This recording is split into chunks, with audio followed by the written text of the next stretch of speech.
Are good. We're good? Okay. So, we're going to start off talking about morning warm-up cycles.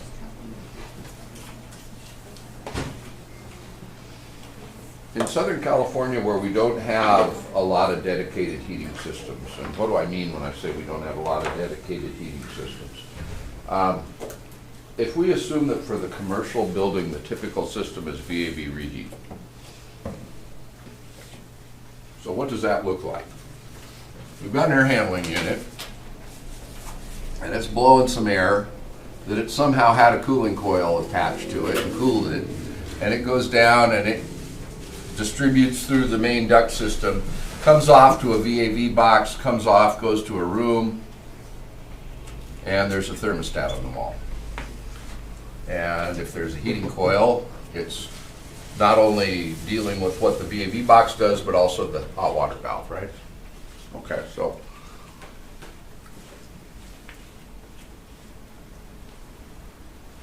imagine that it's Monday morning and it's late January and it got down to 45 degrees at night.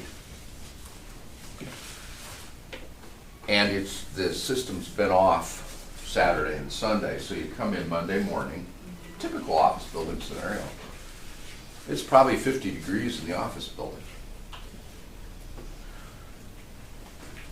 We've got back here, and we're going to, hopefully we'll get to economizers today, but we've got a combination of things. We've got outside air coming in, draw a little hood, outside air.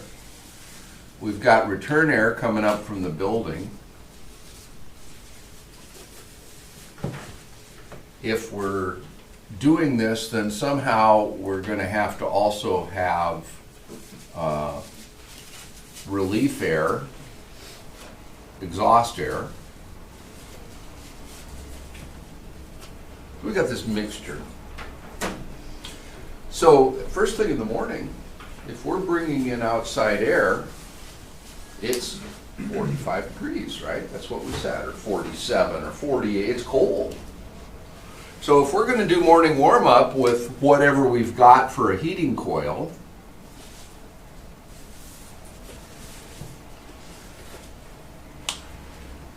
well, forget morning warm-up for a minute. We're bringing in we said the building was 50 degrees return air, and it's probably a little colder than that with the outside air. And we're hitting the VAV box with that. Now we got our little VAV 2-row reheat coil, which hopefully we can run the boiler as hot as we can get it, up to 180 or so. By the way, do you know why 180 is typically the design heating water temperature here? Well, anyway. Is it? I said, is it? Sometimes it seems like 140 for that. They're often running less if they can get by with it, yeah. But why would 180 be the max? Why wouldn't you make it 210? Huh? Because it'll boil, okay. Well, let's assume for a moment that we're at sea level. So what's the boiling point of water at sea level? 212. 212. Somebody remembers English units. 212. Well, if you've got a boiler that's got 3 or 4 stages, what is the likelihood that your sensors are going to be perfect and your control's going to be ideal? And if you're set for 210, are you likely to overshoot and get to 212? Of course you are. In fact, by the time you put wear and tear and maintenance and getting old and all this kind of crap into the picture with the control system on a boiler, the idea that you would get 10 or 15 degrees over set point briefly is possible, okay? So 180 kind of became the default design heating temperature because it worked, it kept you out of trouble, you had no issues, and frankly, if you can't heat the air with 180 degree water, there's something wrong. So that became the design number, and that's what you typically would see on the plans. But as CJ pointed out, you don't normally even operate your boiler at 180. You'll usually find it somewhere in the 140 to 160 range out there in the wild. Because that, unless it's really a peak scenario, that'll work. But morning warm-up is a peak scenario. We got 50-degree return air that Monday morning in the building. We got 45-degree outdoor air in the building. This is peak. So you crank up the boiler to whatever it'll do, and if it's got either a reset package built right into it, and Ray Pack or Lock and Var or whoever's copper tube boiler you're using, because that's usually what we're on most of our projects we have, are the copper tube kind. They have available a little factory module that'll look at the return temperature, and it'll see it's colder than shit, and you can program how you want it to set up in temperature, and it'll do it for you. Or if it's hooked to one of our control systems, that can do. If it's going to be on one of our control systems, you don't order the Raypak factory reset package because we're doing it, right? Now, there may be a Raypak option that is an interface to our signal that then does the thing. So you have to study on the submittal what the vendor is thinking that they're providing you, and making sure that if it's our controls that they agree, right? That's a step you have to take. Otherwise you'll get the wrong thing, and then you'll have grumpy Ed Laxo in startup harassing you because you didn't order the right interface package, right? So to avoid that, make sure you read the submittal and understand, okay? Now, the nature of the morning warm-up cycle in VAV reheat is you just flop all the boxes wide open, go full tilt boogie, pedal to the metal on the heating system, and you just pump heat into the building until the building gets up to a temperature. I'm going to arbitrarily say 68. That's always adjustable. Might be 67, might be 69. But typically you want to get the building in the upper 60s. That's one way to know that you can go out of morning warm-up. But it's that cold morning. Sun rises where? Somebody saying in the east. Thank you. So if you've got an east face on the building and there's a lot of solar, and you're full tilt boogie and you're pumping in heat, what are the chances that you could end up with some south facing offices that go too warm while you're in morning warm-up? Chances are very good. Yeah. So the control system needs to be monitoring, especially south-facing offices. And if you've got a data room and the only thing that's handling the data room is the house system, you've probably got to be monitoring that as well. Just monitoring.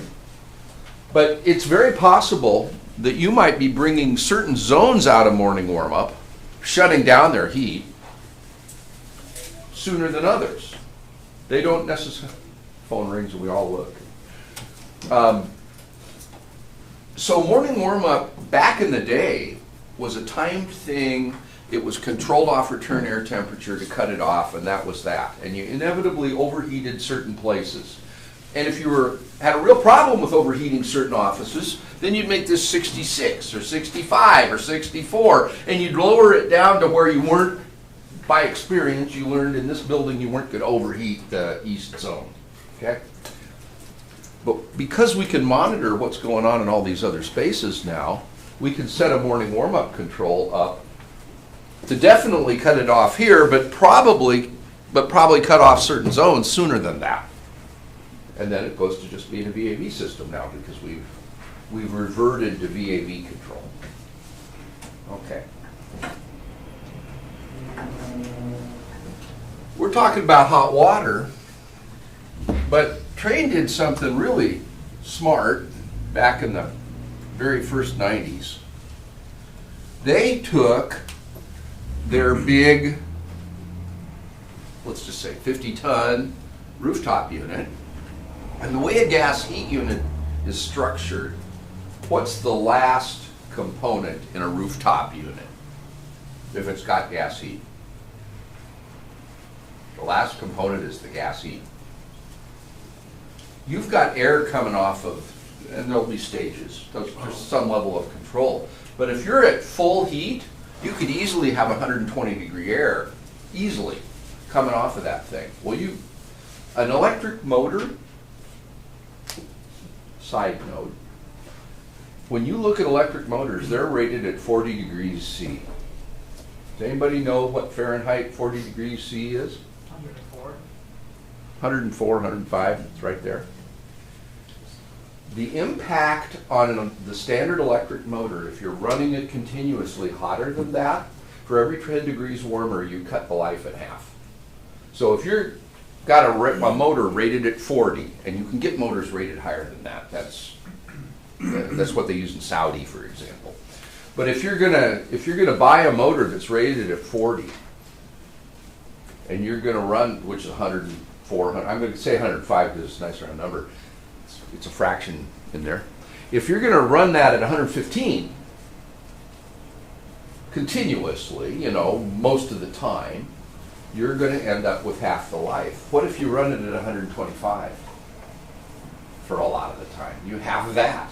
So now you're getting a quarter of the life expectancy if you're using it on a roof in Palm Springs. Or something like that. I mean, Palm Springs is only 125 on the roof half the time, right? So temperature makes a difference. But the last component is always the gas heat exchanger. If it's a gas heat unit. That's the last thing that the air goes through, because you don't want it up further upstream and then going through the fan section and heating up your motor. Just detail. So what Trane had was a fan section. They had a cooling coil. They had a filter housing. And then they had the economizer stuff. So they came up with this, and they made that constant volume gas heat electric cool unit, VAV. And most of the time, the heating was out here in the zone like we're used to.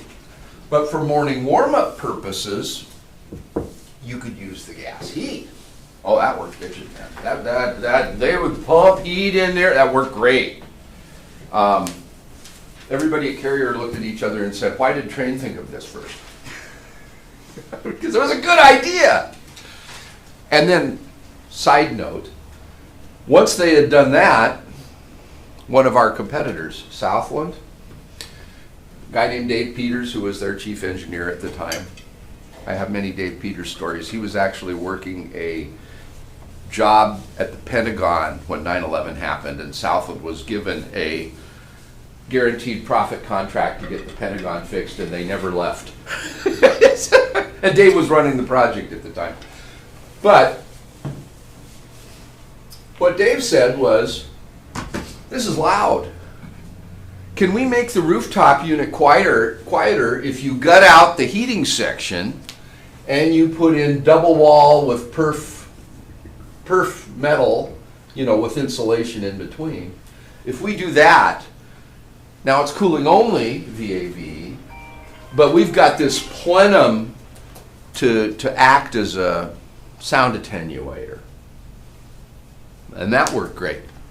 And everybody at Carrier looked at each other and said, why did they think of that first? Because generally Carrier was far more innovative than Trane, but Trane just beat them badly with those two innovations because they were both very useful. And once it came out, a lot of people did it. It was a useful thing. So, the reason I'm going through all that is that you aren't limited to just be thinking about hot water heating when you're talking about morning warm-up. You could do that with a packaged unit. You got no chiller on the job now. The rooftop unit's doing your cooling. And all you got's a separate boiler with a hot water loop. And that's very common. I mean, there's a lot of, we call that DXVAV because it's DX cooling and hot water reheat. Okay, so those common system. How long should a morning warm-up cycle have to run in order to get the building up to 68 or some reasonable temperature? What do you think? An hour. That's a pretty good plug guess, yeah. Let's say, and you could probably calculate that if you wanted to get into the thermal mass of the building. Nobody's going to do this. But you might look at a similar building and see how long it took. What if it was going to take 3 hours to get it up to temperature? What's the concern then?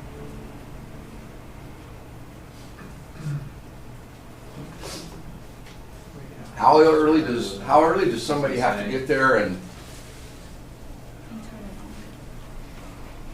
there is a misconception in the world that says that because we can automate everything now, we can. We don't need somebody standing there. The quickest way to have a problem is to automate a morning warm-up cycle, have everything turn on, but the building engineer doesn't show up for 2 more hours later. Because the time that the boiler trips, or you can go down your list, you will have a problem. If you're fortunate, all it is inconvenient. You want to be able to start a morning warm-up cycle at a sane time.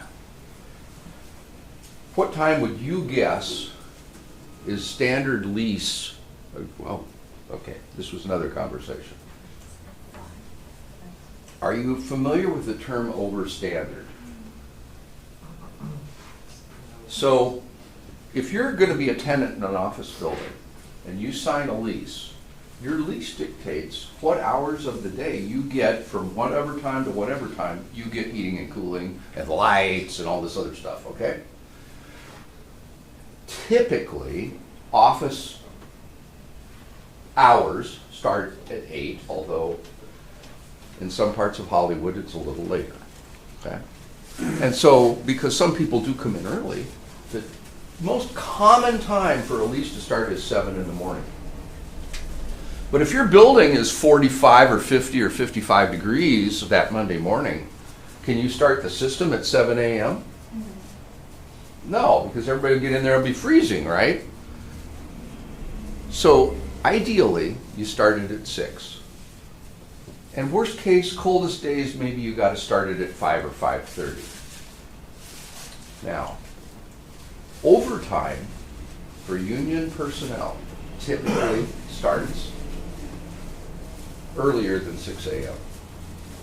You can have them show up at 6 a.m. or later, and it's not overtime. Now, I'll grant you that 2/3 of the buildings in Southern California, maybe 3/4, have non-union building engineers.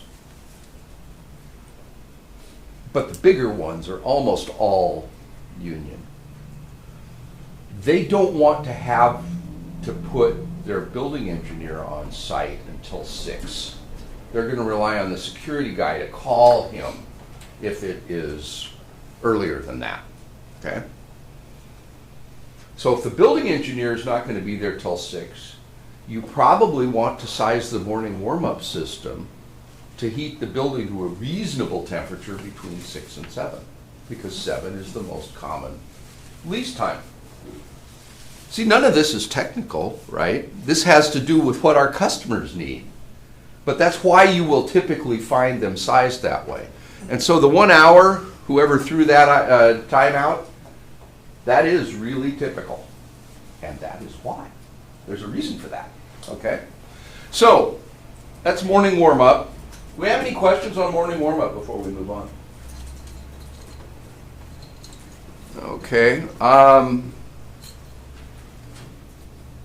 I had a picture of an inlet guide vane assembly, Rich. Okay. Actually, Mike, I did. On that last drawing right there, do you have any heating energy, whether it's hot water or gas? This one? Yes. How is that perf grill supposed to help? Doesn't help with any heating. That's just an acoustic thing. Okay. Now, thank you. You could, in the ductwork, put a heating coil on the discharge of that unit.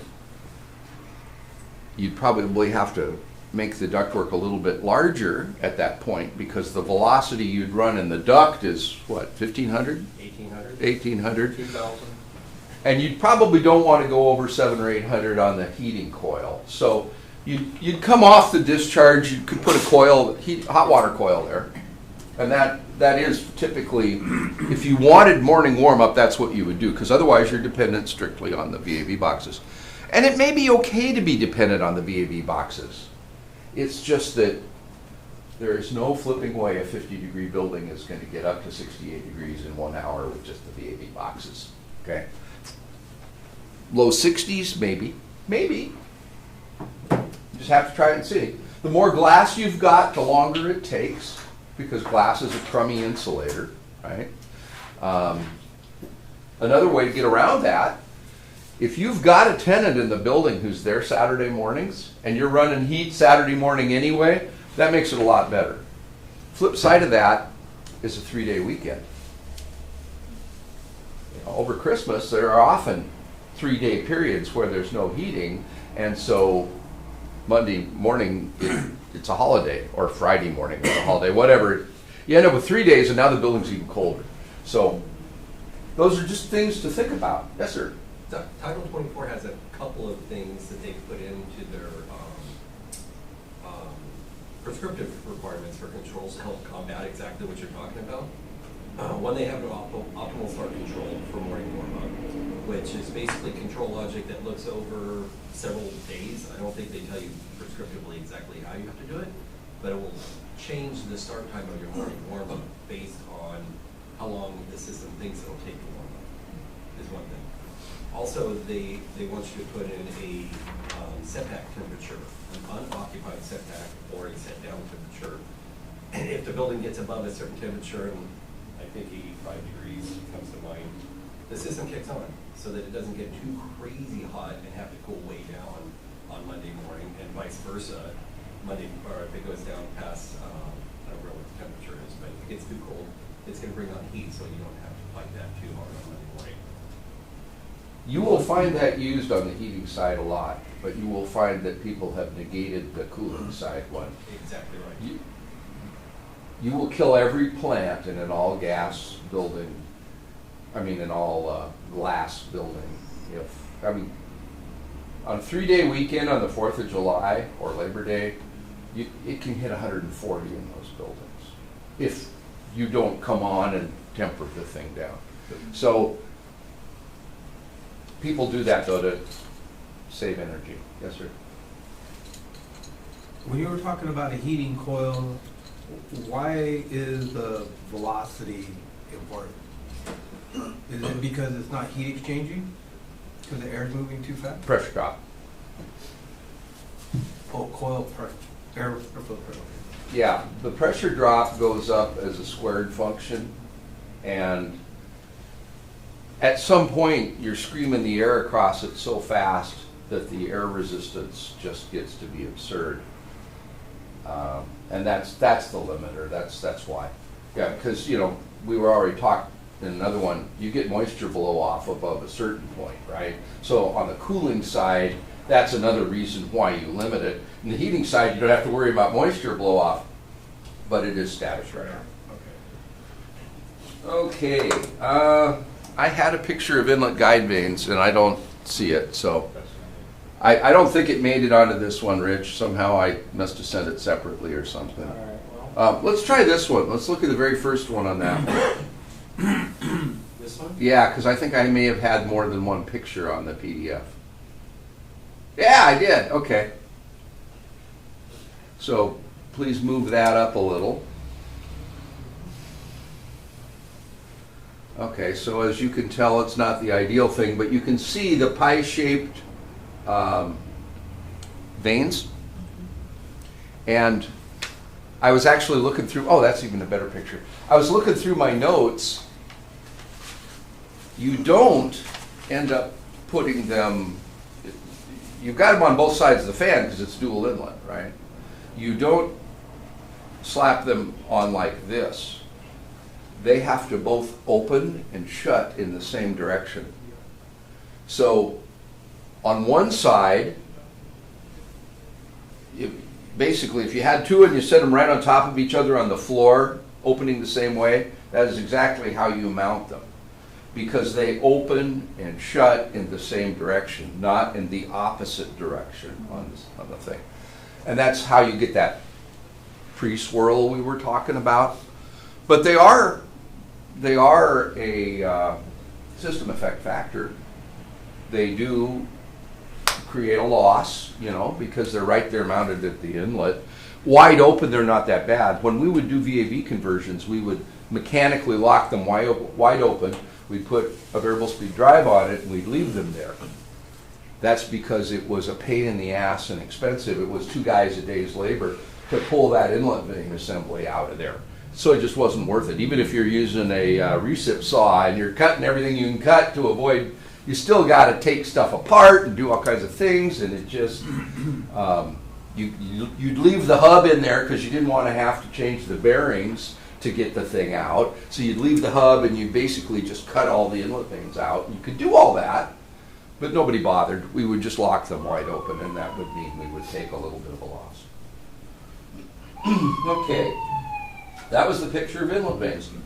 Now, let's repeat some of what we talked about last time, just the basics of fan curves, before we move on.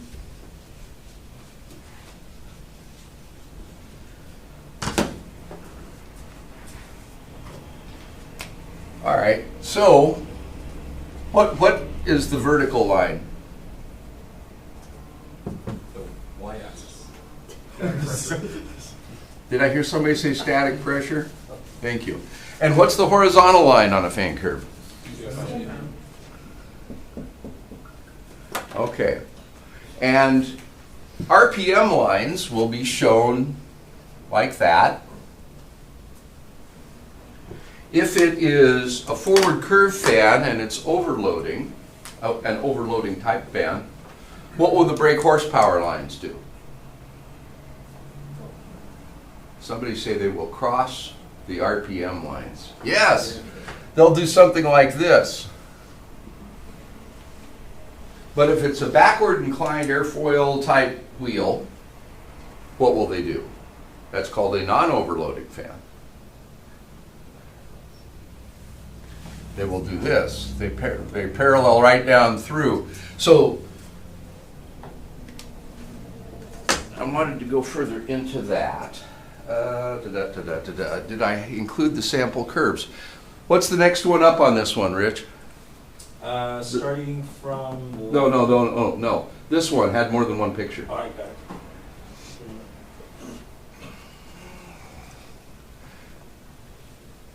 Okay. Can we slide that up so we can see the whole? We can't. Yeah. Can we show that whole picture? Or does it? Oh, let me see. Double click it. Is that file? Okay. Control and So this is one of those ones where they put the horsepower and the RPM on 2 different curves because they think that it makes more sense and it's easier to see, but it was stupid and they should have never done that. Because you like to see it all together. So if we take an example here, and I think that this was 11,000, well, just look, it's 11,000, good, awesome, thank you, Rich.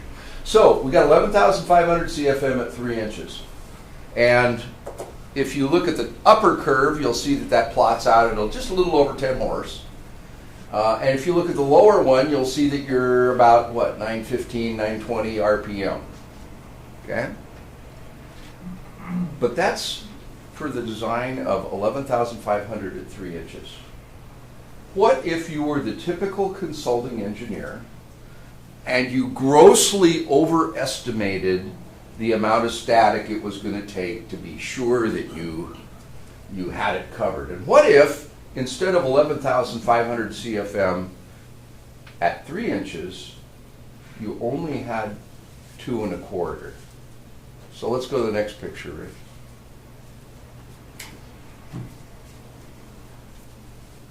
So,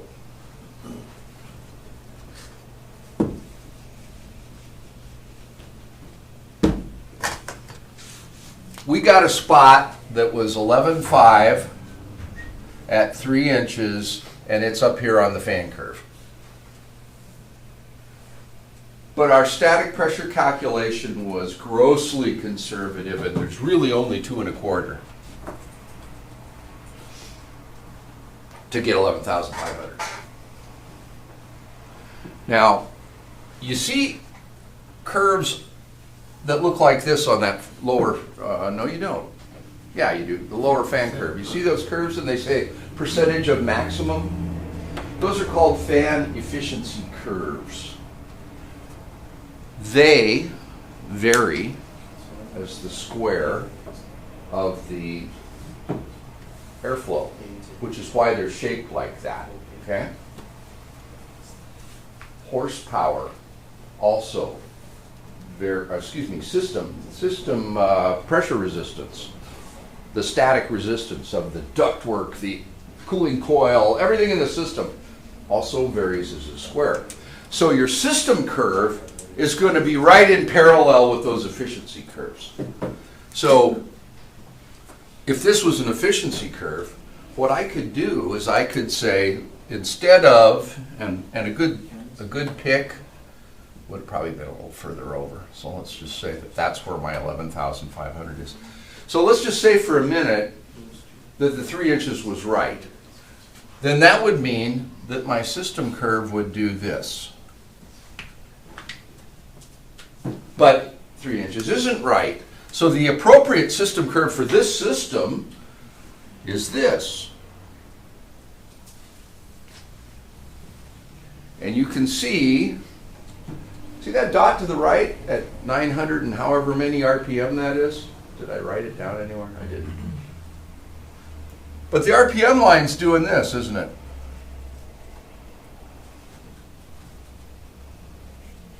That system will be operating on the RPM line. If it's constant speed, it will be there. But it will be where the system curve crosses it. And so if this is my system curve, this is where I'm going to end up being with the belts and the pulleys that result in the 915 or 920 RPM that I thought I needed to do this, which was based on that, which was wrong. Okay? Now, if it's a non-overloading fan, you don't care. Because the RPM and the horsepower lines are parallel. See, the thing is, how many CFM am I actually moving? If it was only 2 1/4 at 11,500, but I sped that fan up to a speed to overcome 3 inches, and I don't have 3 inches. Instead, I'm riding this system curve where it hits the RPM. What's the new CFM? 13,200. Thank you. Okay. Now, in the real world, what happens next is the air handler, you review your submittal. The submittal said 11,500 at 3 inches. So 912 or 915 or whatever that RPM is what you wanted. You'd look at the submittal sheet, and they would be providing you with belts and pulleys sized to give you 915 RPM. So what happens in the real world is your test and balance guys get out there and they measure 13,200 CFM and they go, oh shit, that's a lot more than we want. So then they, based on what it really is running at, they do a calculation and they say, no, I don't need 912, I need whatever that RPM was. Looks like about 800. Which pulley are they going to change? The test and balance guys. Well, let's start here. Are they going to change both pulleys? No, you'd shoot them if they did. Which pulley will they change? I know it, but I don't want to be that way. Let's think about it. First of all, how fast is the motor running? 1750 RPM nominal, right? That's it's always. And all these are like half that, right?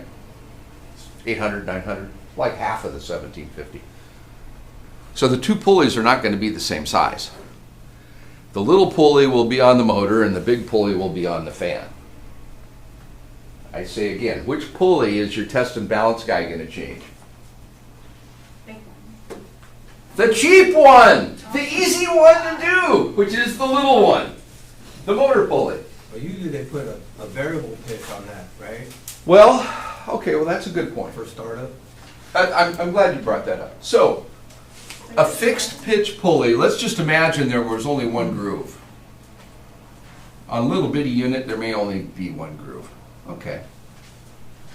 The diameter of the pulley is actually measured from the bottom of the little witchamahoogie. Okay, so there's a one gear, and that's a fixed pitch pulley. It'll look just like that from the end. A variable pitch pulley, on the other hand, comes in two parts. You've got this part,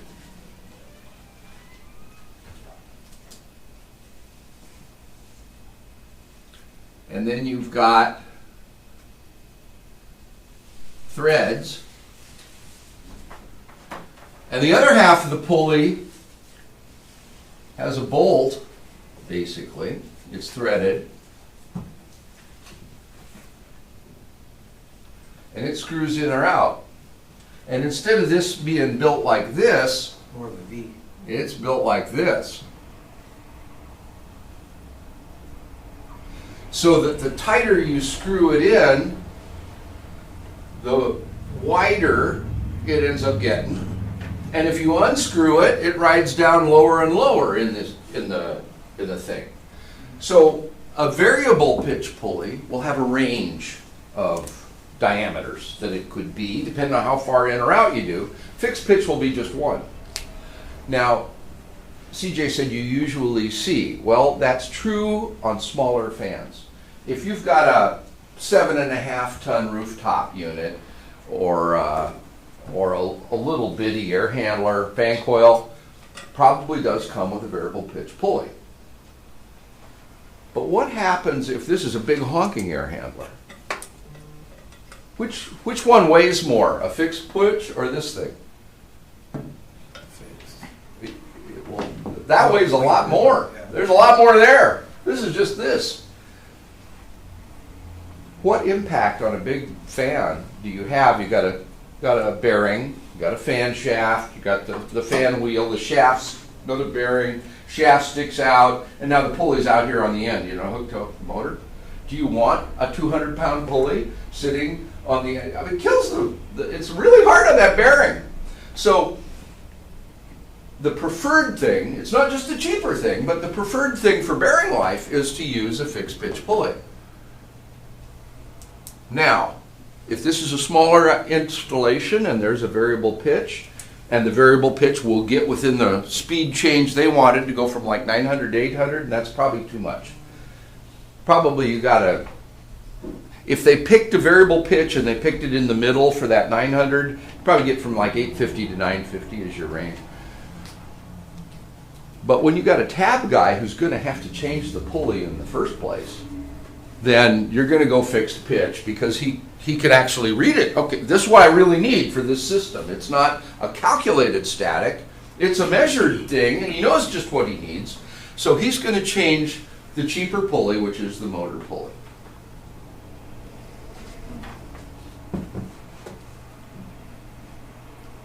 Oh, excuse me, I was talking about variable pitch on the motor. Okay, it's the motor bearing that it's weighing on, not the fan bearing. Okay.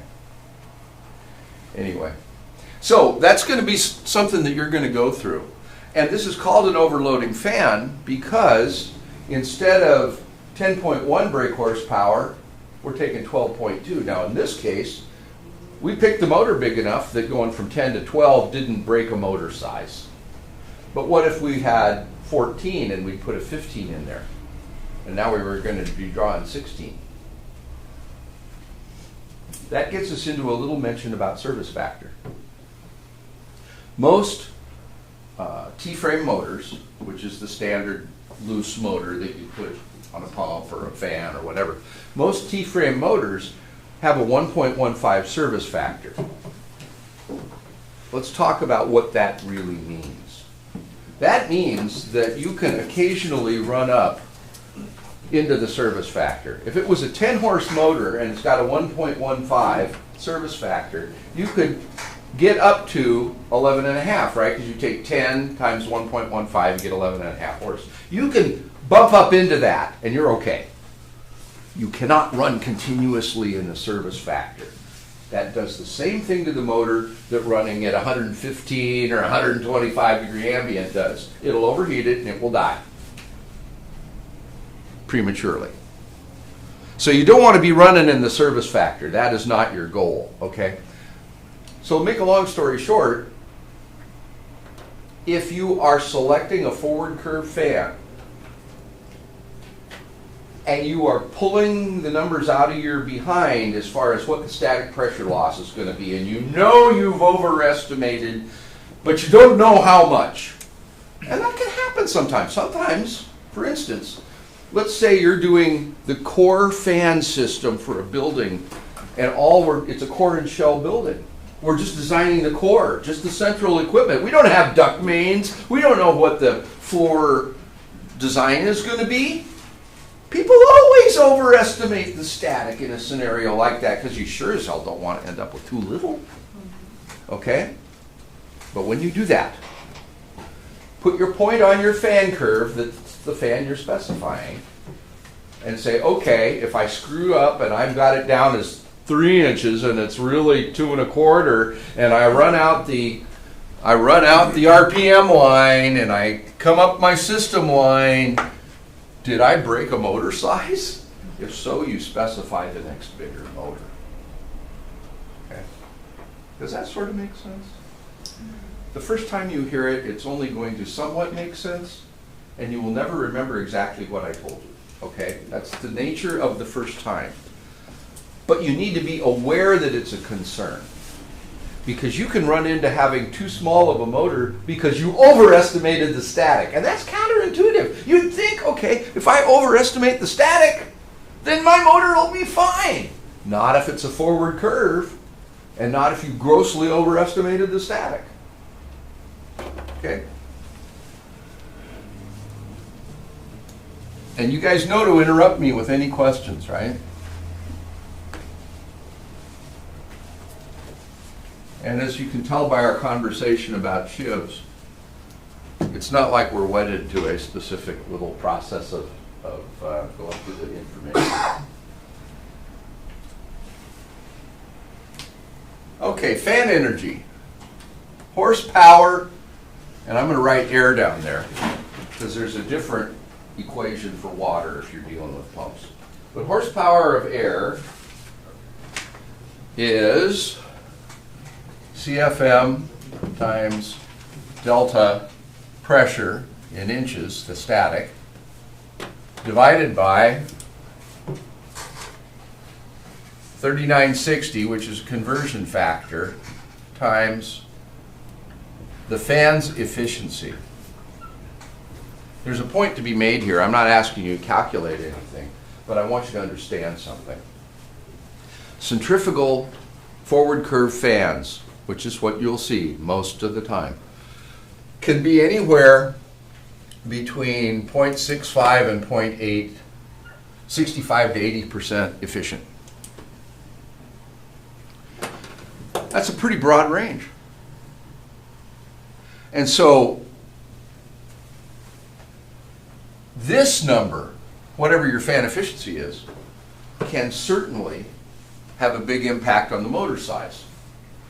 Now, when you're getting a central station air handler from a factory like this, they have baked all that into the fan curve.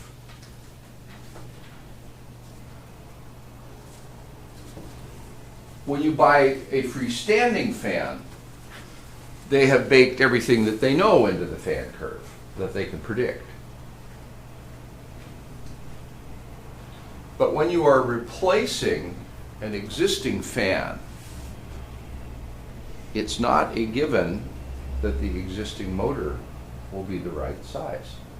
It's not a given. You're going to have to check that out on the new fan curve. And the biggest variable is this. Now, I mentioned earlier, if you've got a fan scroll and a forward curve wheel that's spinning and we're blowing air out here, that's more efficient than if we've got, say, a fan wall with transverse mounted fans blowing. Any kind of a plenum fan, which remember I told you that back in the day we were too dumb in the 80s to know the difference between a plug fan and a plenum fan, we called them all plug fans.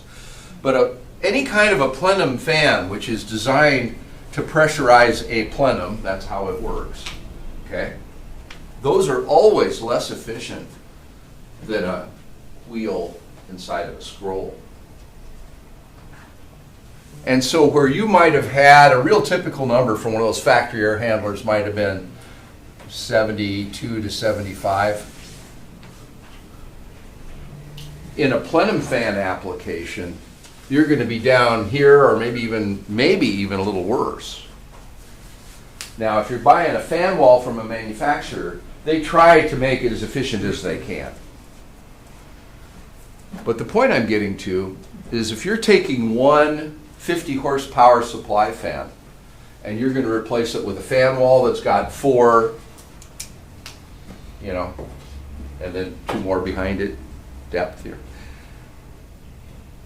It's not a given that the electrical service for that single fan is going to be big enough to handle the total of these 4. There's probably going to be some electrical service upgrades that you need to look at if you're going from something that was in a fan scroll to something that isn't, okay? Check it out. Just be aware that sometimes a design build change to a fan wall is not just done with the fan wall. It might trigger some other things that have to be done as well. Yes, sir. Why is the single speed squirrel cage forward curve fan more efficient than the fan wall? I mean, because you see a lot of retrofits where they put a fan wall. Mm-hmm. You do. The most handy aspect, there's 2 handy aspects of this, okay? One is it takes a shit pot less space. Okay.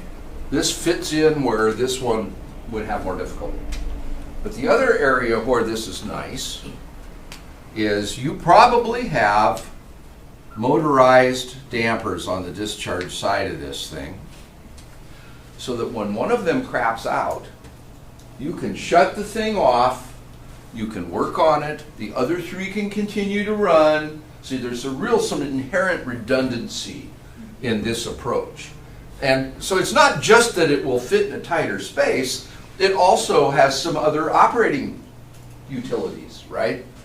This is more efficient because that scroll is designed to let some of the velocity component off of this fan be used to carry the air down the duct. This design is designed to pressurize that plenum, and then off comes ductwork in whatever direction you need it to go. But using it just to generate pressure is never going to be as efficient as retaining some of that velocity to help move the air. Because the fan wall creates more static. Well, it creates the static, but it's the only useful thing it creates is static. Right. The velocity component, there is a velocity component, but you can't use it because you're just pressurizing the plenum with it, whereas the scroll helps retain some of that. Okay. So, all I wanted to do was emphasize the fact that all fans are not operating with the same efficiency, and that you can go from one approach to the other or vice versa. And so you can't take for granted that the motor size in one application and the electrical service that went with it will be adequate for some other way you might choose to move the air. And why.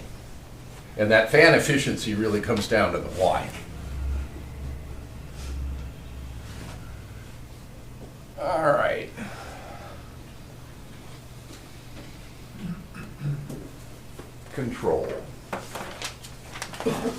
Okay, well, if all I've got's, I'm kind of losing it here, aren't I?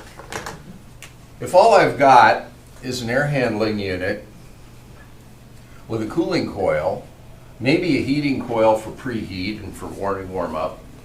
I've got an economizer section, but I'm deliberately holding that off for a separate conversation if we get there. Remember we said in a VAV system, the supply duct system goes how far down before we put the pressure sensor? 2/3 is the rule of thumb. There's nothing magic about that, but that's the rule of thumb. Okay, so we got a pressure sensor here. I'm assuming this is variable speed. So how am I controlling the speed of the fan? Static pressure. Static pressure, okay. So I have some set point. Let's say I set it for 1.5 inches. And my static pressure sensor can measure that. What is the static pressure sensor doing with that measurement? Comparing it to atmosphere. Okay, that's fair, yeah. It's going to compare the pressure in the duct to the pressure outside the duct. Yes, that's true. But then what's it do? It's got a feedback signal to your drive. for Maybe. rapid speed. The answer, you're close. The answer is it's got a signal to the controller. The controller might be in the drive.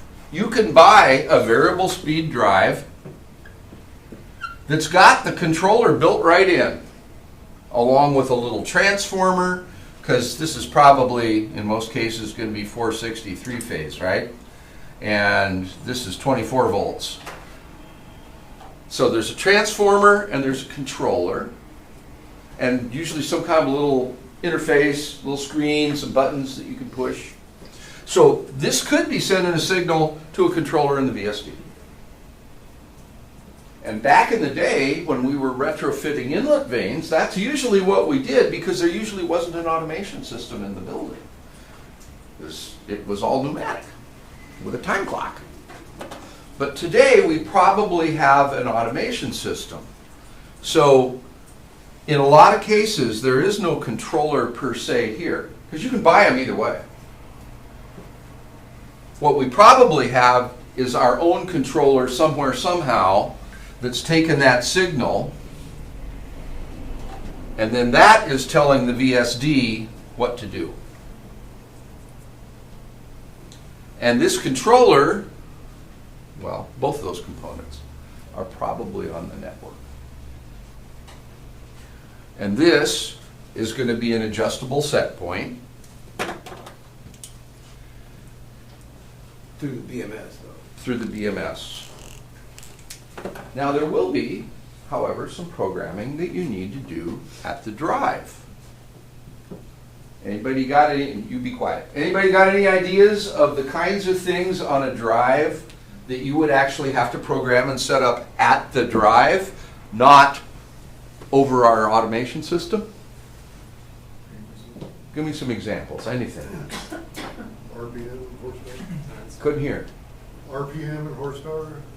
Well, Speed. no, I'm going to say no on that.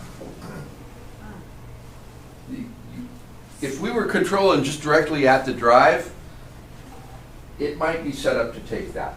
But if it's on the BAS system, there's still stuff you got to program here. There's one really significant one. When you have problems, when a system won't stabilize, when it hunts up and down in speed, what do you want to do? Somebody say slow it down. The ramp speed. How quickly this drive speeds up and slows down in response to whatever signal it's getting. Ramp speed is something that will be programmed at the drive. I think some of them now, maybe all of them, I don't know, I'm not the most current, may permit you to see that on your BAS system. You may be able to adjust the VSD's ramps, but any of the older ones you can't. Ramp speed is really important. The slower you can go, the better. And that's true pretty much of all of our controls, in all situations. Usually, the slower you can get away with, the better it is. Because you don't have stuff overshooting and then fighting something else that's overshooting because everything. The biggest mistake you will find in a system that won't stabilize and start running well is that everything's set up to react too quickly. Slow the damn thing down and usually all the problems go away. Unless there's some component that has in fact failed or something. Okay?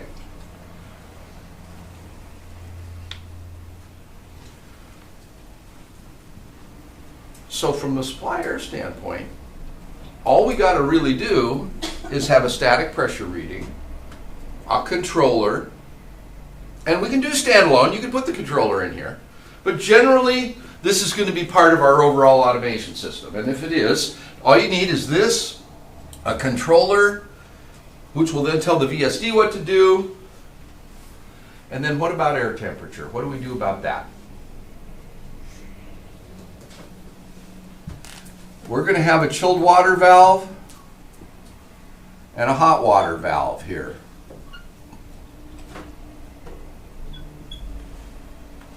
Now we will talk more about hydronics at another time, but this could be either a two-way valve or a three-way valve, and I want to just draw it real quick so that you know which is which.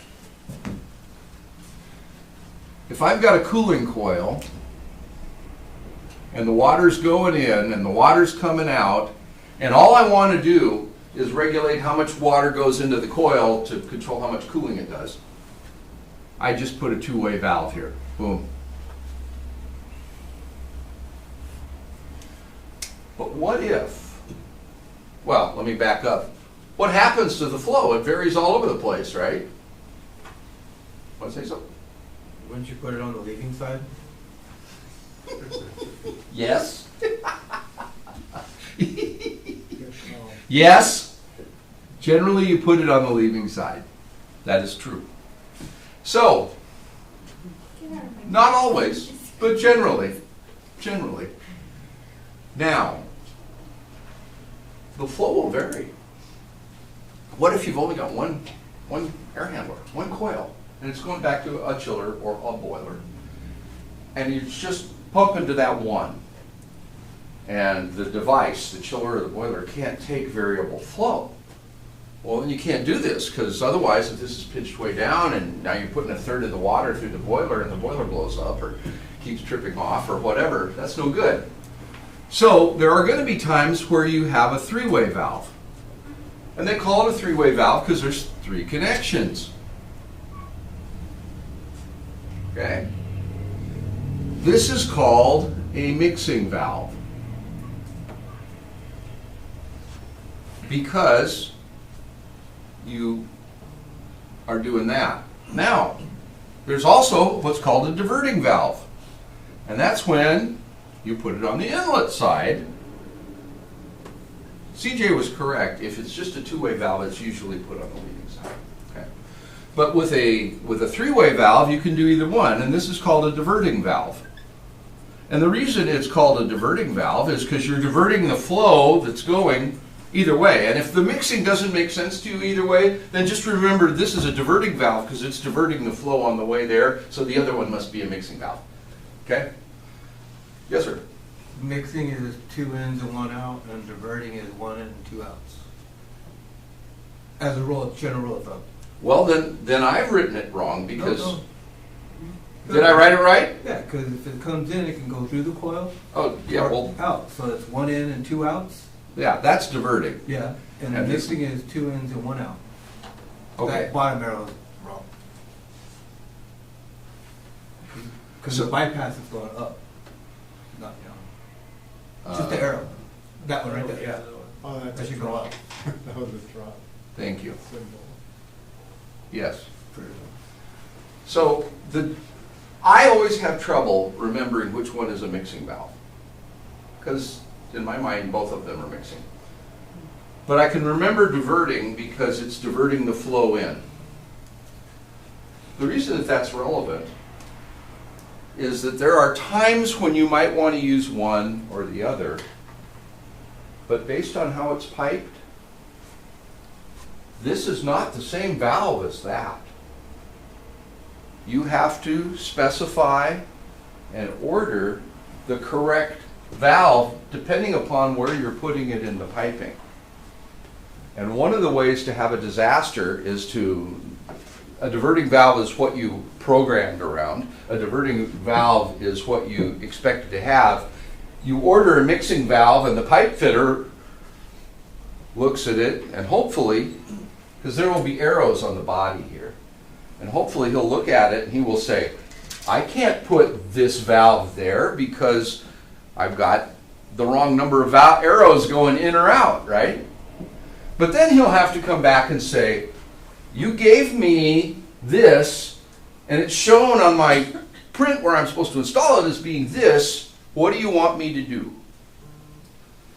Usually what ends up happening is you take back the one and you exchange it and you get the other one if you can get it quickly enough. If you can't, then maybe you end up putting it here and changing all your programming. But probably the guy who designed it had a purpose for having it be one or the other. And I'll let Brian talk more about why you would want to do that. I can only think of one reason off the top of my head, and I'm sure that there are more. So that'll be a Brian subject. So we've got a diverting valve or a mixing valve if we want three-way, or we've just got a two-way valve on these two things. Okay, we have now controlled a VAV air handler.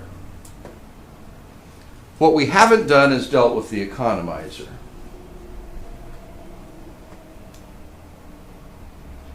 That is going to be next week. What I do have time to talk about, though, are some other conversions that we do. Did I talk about hot deck and cold deck already? Yes. Did I talk about multi-zone units already? Yes. So a multi-zone unit is where you've got the fan, you've got a cooling coil, you've got a heating coil, you've got the cold duct coming off of here, you've got, well, it depends on how you did it internally, but let's just say we did it this way. You've got the hot deck coming off of here, okay? And then we put a damper section here. And kind of blowing that up, here's our hot air, here's our cold air. We've got a set of dampers that do this, and an opposing set that do that. And back in the old days, before 1973, when nobody cared about energy, these would be on one common linkage. And as one opened, the other closed. And so you would split this up. In plan view, here's our air handler. Here's our fan. It's blowing air. We've got the cooling coils in here. So is the heating coil, kind of like that.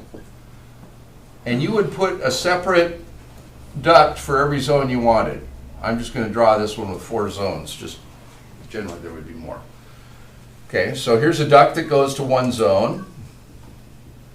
Here's one that goes to another zone, and so on. And from the top, you're seeing a damper section, a damper section, a damper section, and a damper section. And there's a little actuator on the side. And every one of them would look like this from the side. From the top, it looks like this. So we're mixing hot and cold air, right? And that doesn't meet, that's not good from an energy standpoint. You're wasting a lot of energy. If you great comfort, excellent control. You can make any temperature you want by mixing enough hot and cold air, but that's not energy efficient. So we've taken a number of these. We remove the damper section. We come off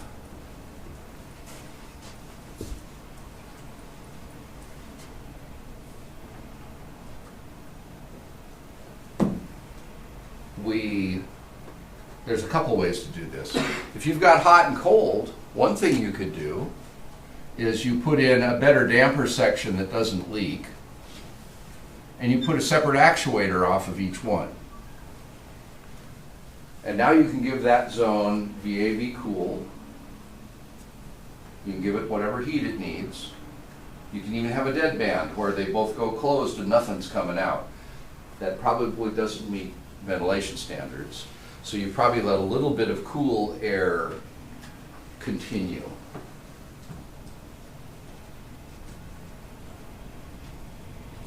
We haven't talked about economizers yet, but when we do, a multi-zone unit might have an economizer, usually didn't. Okay, but now when we do our retrofit, we're going to have an economizer. So one of the things we probably want to try to do is split this hot deck off and come in with our own little bitty heating. Because remember how when you got dual duct, the hot duct goes on the top and it's a lot smaller? Well, the fancy FM's a lot smaller too. We have literally sat a little heating fan coil on top of the cooling unit with whatever we had to do structurally and with some isolation. We have or hung it. That's probably more common with isolators. And hooked that down into the hot duct and blanked that off. And now we've got a blow-through VAV setup, and we can hook an economizer on the back end of this. You don't want to be hooking your economizer, taking outside air for cooling so you can shut off the cooling. You don't want to be taking that and putting it into both of them. We can talk about why that is. But we've done that kind of a retrofit. We've also combined ducts and ended up with a main going out somewhere and then came off with dual duct VAV. You can be as creative as you want to be in terms of how you would do a retrofit. It's just that you can't be mixing hot and cold air to get a result. And I will tell you that Pete Bordas did one of these in about 96 or 97 down in Irvine for, I should be able to remember the name of the customer. It was the building right next to William Lyons' building, but I kid you not. The day that we turned the switch on and went VAV, we were taking 40% of the power that they were, or utilities, that's gas and electric. We cut 60% of the power. Well, why? Okay, well, for one thing, we went VAV. We also quit mixing hot and cold air. I mean, it was so dramatic that it became like my test case whenever I would talk to somebody about how to retrofit a multi-zone unit or a dual duct unit. Theirs actually was dual duct mixing, but same concept. Okay. That gets us to condensate drains. We're going home at 2 o'clock, right? Yeah, I'll keep you for 15 more minutes. This is more interesting. Okay, sir, can we go back to the screen? I sent you guys, I don't think I sent CJ. I think everybody else got an email from me just before the class with an article on condensate drain sizing. Yeah, let's do number 1.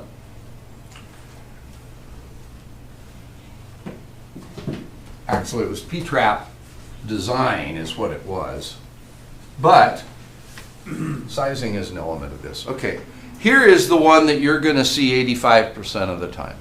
Horizontal draw through. We got filters, we got a cooling coil, we got a fan, we got a drain pan, and we got a drain outlet. Okay? H is the fan inlet pressure. That's the pressure right here.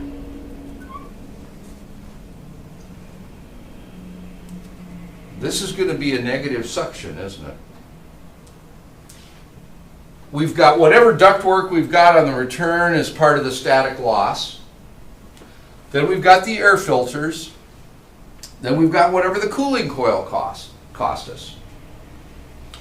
And that is going to add up to whatever the negative static here is. So the fan is going from negative here to a positive pressure there. It's sucking and blowing, right? Okay. H is a height. And see, when you make a P-trap, we're going from the bottom of the discharge pipe up to the bottom of the outlet pipe. And H is this pressure, whatever you think you're going to see worst case, plus an inch. The inch is safety factor. Because if you don't have enough, that's when water starts to spill out of the side of your air handling unit and create problems. How do you estimate that? What are your thoughts?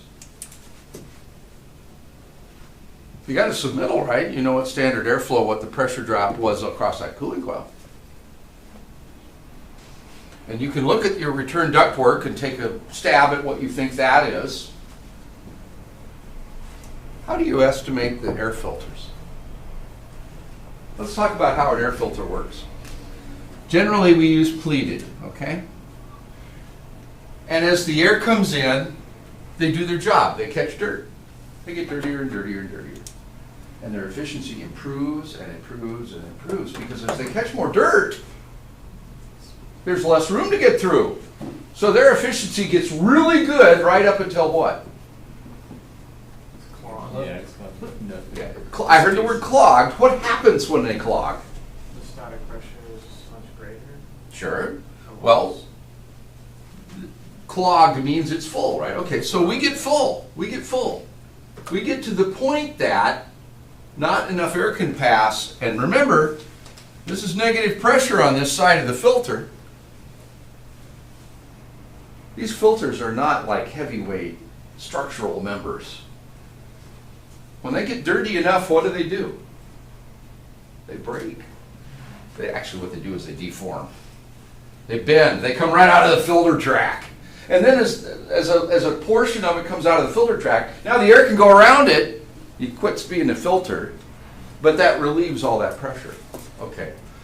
But when it's clogged, but it has not yet deformed. It's just about to die.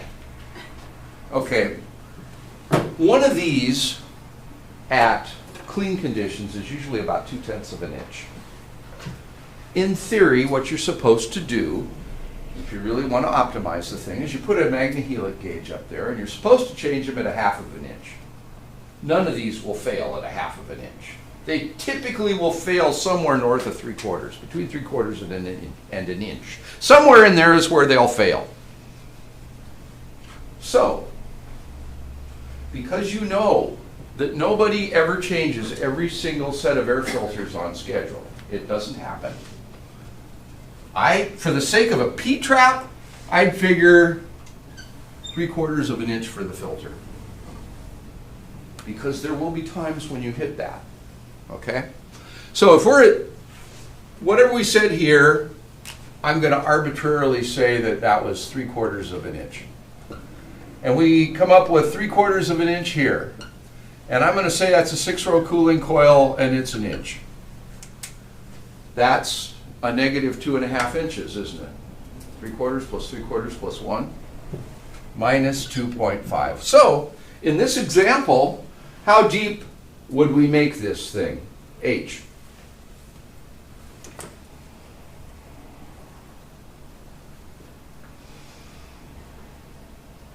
Somebody better do the math. It's okay to be wrong. 3.5. 3.5. We've got a negative static of 2.5 at the fan. That's the fan inlet pressure, plus the extra inch. So that needs to be at least 3.5 inches deep. So let's say that it's just sitting there because the fan's off. You see how there's no water coming down? We're at equilibrium. Nothing's happening. Please go to number 2, Mr. Jim.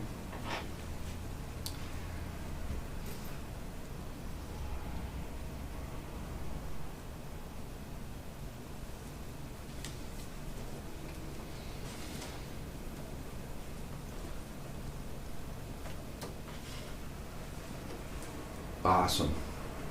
This is when the fan just started.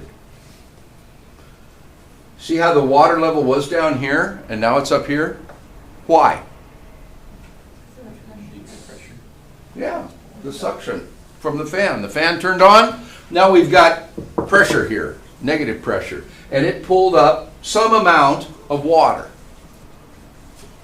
Now, eventually, this will equilibrate. Because see, that water came down because there was only so much water in the trap, right? It just shifted. Okay, now please go to number 3.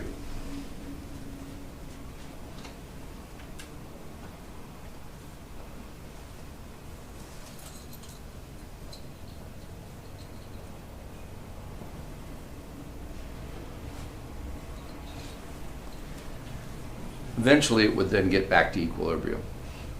This is a blow-through. Blow-through is a different story now.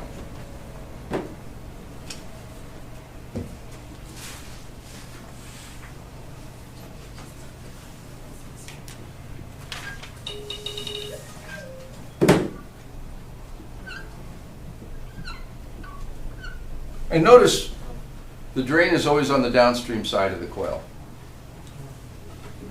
That's because the drain pan will physically stick further this way generally because it's got to catch some blow off. Okay? Well, they're recommending H, here it is now the outlet pressure plus a half inch. Why do you think we don't need as much safety factor on a blow-through? Because we're not sucking in those. We're not sucking, we're blowing. That fan's helping you blow the drain, the condensate out. That's why. All right, so you see where H is? It's from the top here to the bottom there, and a half inch. So what happens? That's what it's running. That's, and by the way, this is when it's running, because you're going to continually have that pressure, even though you got a drain, a vent up here. It will get a little closer to equilibrium, but it'll never completely get there. Because, you know, the air will escape here, but you'll still have somewhat of an indent when it's running. Okay, now, Mr. Chin, let's go to the next one, whatever it is.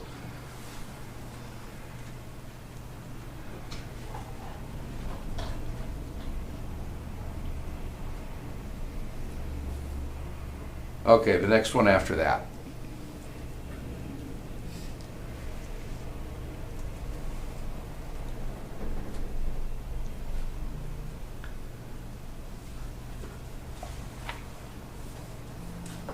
Oh well, I thought I had a little different order. Let's go to the last one. There you go. That was it. 6.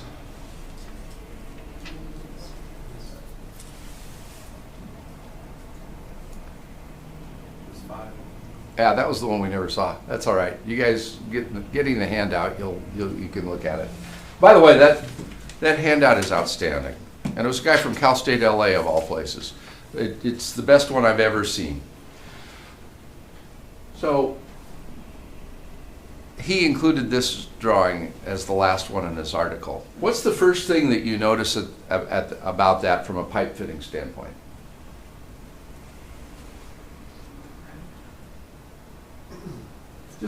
pipe fitting standpoint.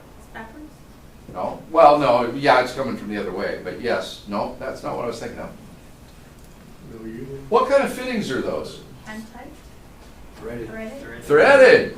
A plumber did that. Your pipe fitters will look at that, and it looks like they're using galvanized too, doesn't it? There are places you'll find that. You'll find that in steam plants. You'll find that in some other places. We would normally be using copper.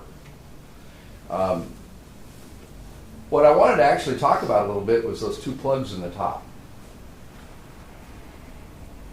First of all, is that going to prevent a trap from working?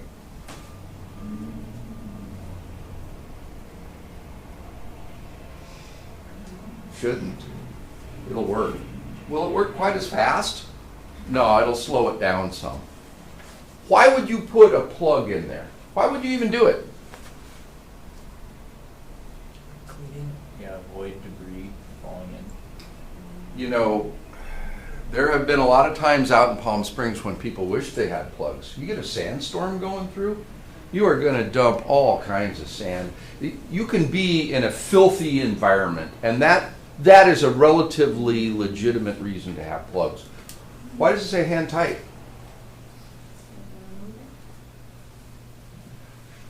So that's galvanized.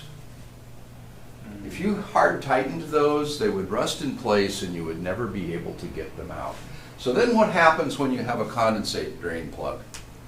So when you've got a P-trap and a drain line and it overflows because there was a plug up, and that plug up could happen for a number of reasons. You could have gotten some Vaughn's trash bag in the drain pan. You shouldn't if the filters were kept up to date. But we found everything everywhere over the years. So there could be a big piece of paper. There could be something that could just be blocking the outlet. That could happen. You could have a long period of time with a lot of dust to where the dust plugs it up. And if you over half fill the pipe, it will slow enough that probably at peak conditions, it wouldn't have been able to do the job anymore. So could be dust buildup. The most common I've seen, and CJ may disagree, most common I've seen is slime. Biological stuff likes to grow in a damp, wet environment. And biological stuff that doesn't like UV, because it's going to be dark in here, right? I mean, that's dark in a drain pan. Biological stuff that doesn't like UV tends to create slime.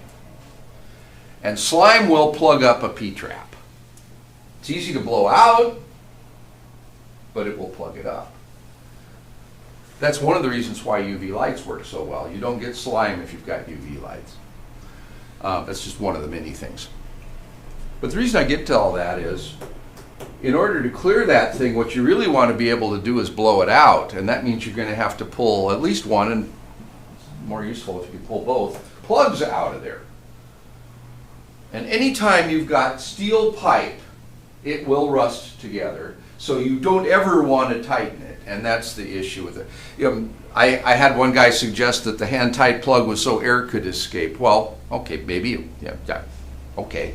But that's not the point. The point is it will rust and it will become useless. All right.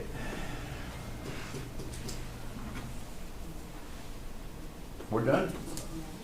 You guys have a wonderful Easter holiday, and we'll see you.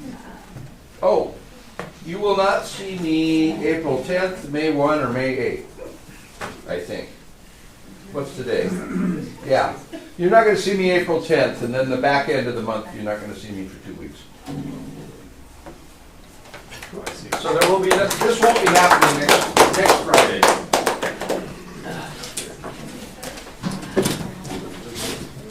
There'll still be a little bit of pizza left. Those of you with the big honking metabolisms can deal with that.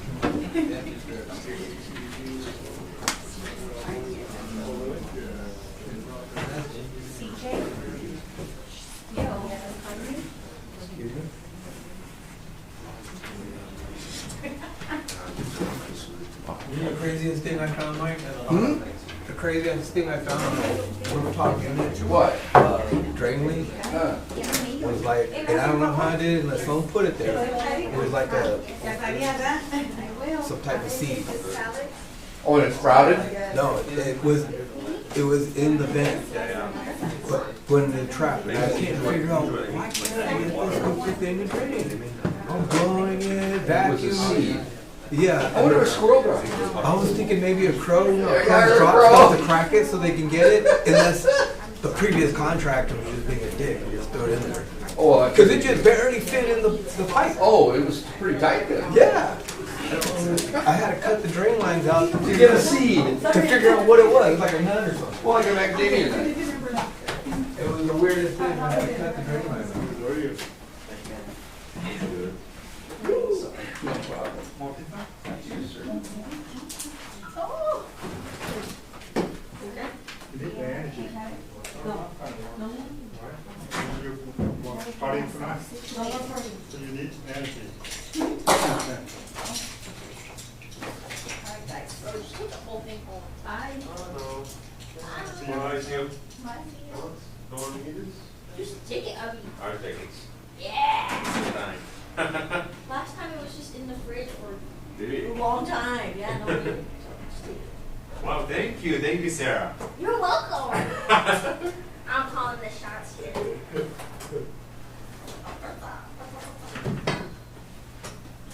Oh, messy. You should tell it. You have all your stuff over here too, Abby. Time to go home. Time to go home, guys. Yeah, have a great weekend. Happy weekend.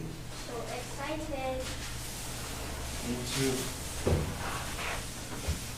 Are you gonna do an Easter egg hunt for your daughter? No, they are grown. Oh. The youngest one is 20, so no. Oh.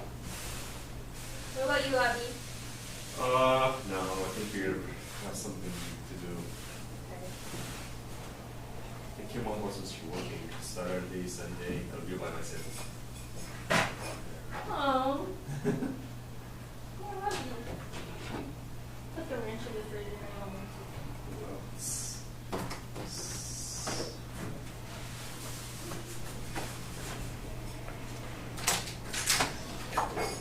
Hey. Trying to clean this area a little bit. thank you. See you. Bye. Oh, it's tiny there.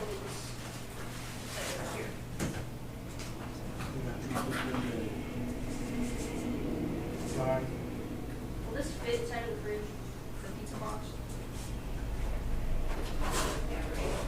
I should be.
Mail call.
Hey, sorry, Rich. How do I stop the screen?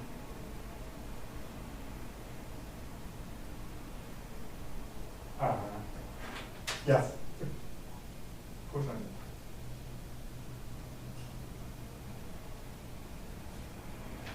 Okay, it's still red when I'm going to push on it.